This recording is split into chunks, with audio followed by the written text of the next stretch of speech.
کہتے ہیں کہ گورنر نجم الدین ایوب کافی عمر کا ہونے تک شادی سے انکار ہی کرتا رہا۔ ایک دن اس کے چھوٹے بھائی اسد الدین نے اس سے کہا، بھائی تم شادی کیوں نہیں کرتے؟ نجم الدین نے جواب دیا، مجھے نہیں لگتا کہ کوئی عورت میرے قابل ہے یا میں کسی خاتون کے لائق۔ اسد الدین نے کہا، اگر آپ کہیں تو میں آپ کے لیے رشتہ مانگوں۔ نجم الدین نے کہا کہ تم لڑکی کہاں سے لاؤ گے؟ اسد الدین کہنے لگے، ملک شاہ سلطان محمد بن ملک شاہ سلجوقی کی بیٹی ہے، یا پھر اگر آپ کہیں تو میں وزیر الملک کی بیٹی کا رشتہ آپ کے لیے مانگتا ہوں۔ نجم الدین نے جواب دیا، یہ خواتین تو میرے لائق نہیں ہیں۔ اسد الدین بہت حیران ہوا اور پوچھنے لگا، تو پھر کون سی ایسی لڑکی ہوگی جو تمہارے لائق ہوگی؟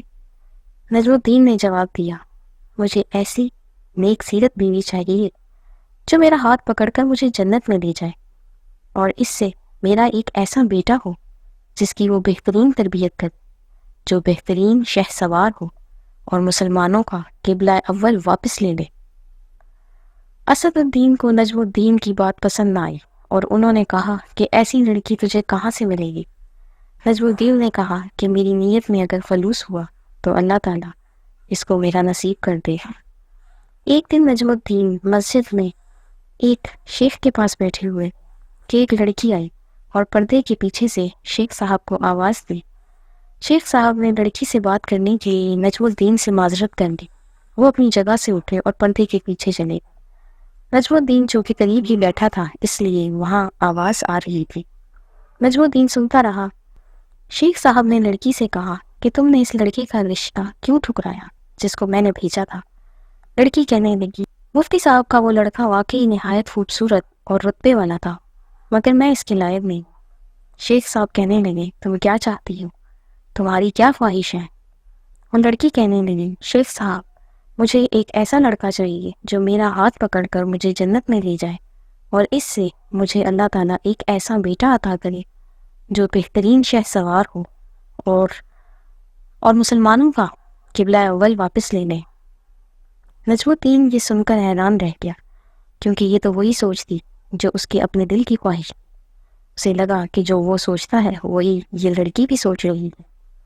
نجم الدین نے حکمرانوں اور وزیروں کی بیٹیوں کے رشتے مسترد کیے تھے، لیکن شیخ صاحب سے کہا اس لڑکی سے میری شادی کروا دیں۔